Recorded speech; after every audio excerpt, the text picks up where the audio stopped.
scary concept. You can imagine. The 1950s and 1960s are often hailed as the golden age of auto racing, marked by the founding of iconic organizations like NASCAR, NHRA, SCCA, and IMSA.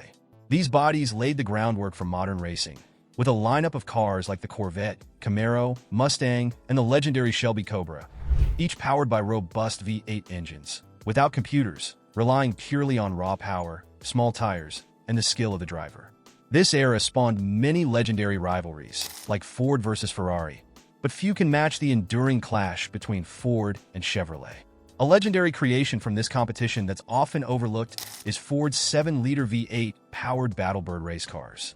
The story of these cars begins with the Ford Thunderbird, which debuted in 1955 as a two-seat luxury sports car, aimed to add a sense of class and sportiness to Ford's lineup and designed to be a more daily driver-friendly alternative to the Corvette.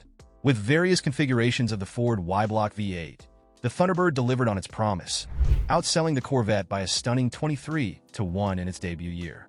However, as Chevrolet refined the Corvette with improved suspension and a V8 of its own, Ford sensed a potential threat, particularly on the racetrack. This led Ford to transform the Thunderbird into a purpose-built race car. Peter DePaulo Engineering, a respected race shop in Long Beach, California, was tapped for this project. Headed by Peter DePaulo, a former Indianapolis 500 racer and board track driver from the 1920s, the firm had both the pedigree and the expertise Ford needed. Supported by notable chassis designers Frank Kuhn and Jimmy Travers, DePaulo's team aimed to turn the Thunderbird into a formidable racing machine. In December 1956, Ford sent two 1957 Thunderbird models, with consecutive VINs 265 and 266, to DePaulo for transformation into Battlebirds to compete at Daytona.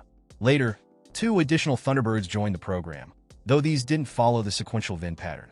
Each Thunderbird originally came as a Code V8 option in Colonial White, featuring a 312 cubic inch Y-Block V8 and a 3-speed manual transmission. Each Battlebird received unique modifications to tailor its performance for different racing classes. Some retained a more conservative design, while others were fully overhauled for maximum power, representing varying levels of performance across different racing categories. Let's explore the unique builds of these iconic Ford Battlebirds and how each contributed to Ford's race legacy. To prepare the Thunderbirds for the racetrack, several baseline modifications were applied across all the Battlebirds.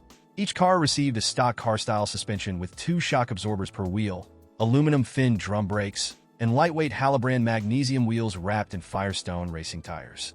Inside, the cars were stripped of their original interiors, replaced by a single lightweight race seat, and the stock dashboard cluster was swapped for a 6-gauge instrument pod. Dual fuel tanks and an oil cooler, mounted near the passenger door, were also standard modifications to ready the cars for racing.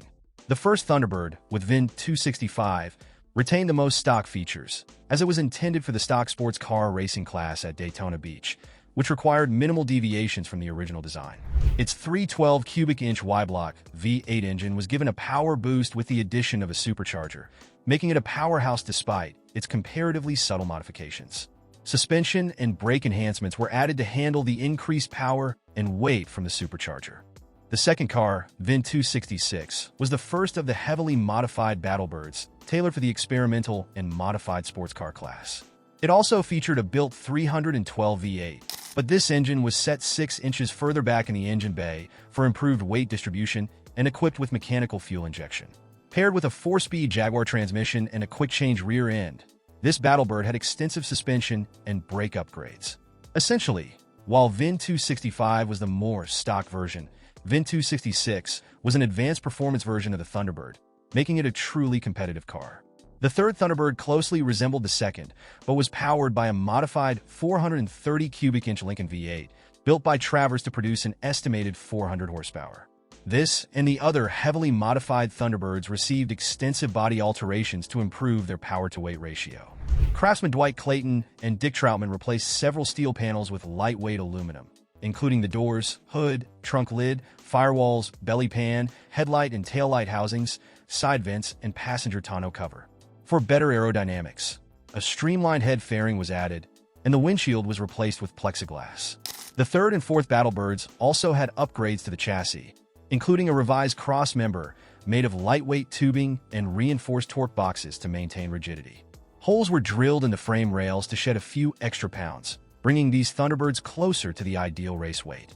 The final car, similar to VIN 265, was built for the regular sports car class and retained a stock look, with a modified Y-block V8 and the same suspension upgrades as the first car. With all 4 Battlebirds complete, they were shipped to Daytona Beach for the famed Beach Course Speed Trials and an additional race at New Smyrna Beach. One of these supercharged Thunderbirds, with its powerful 312 cubic inch engine, reportedly managed to exceed 200 miles per hour. Unfortunately, the engine couldn't handle the intense strain, and the block failed, disqualifying the car from setting a record as it couldn't complete a return pass.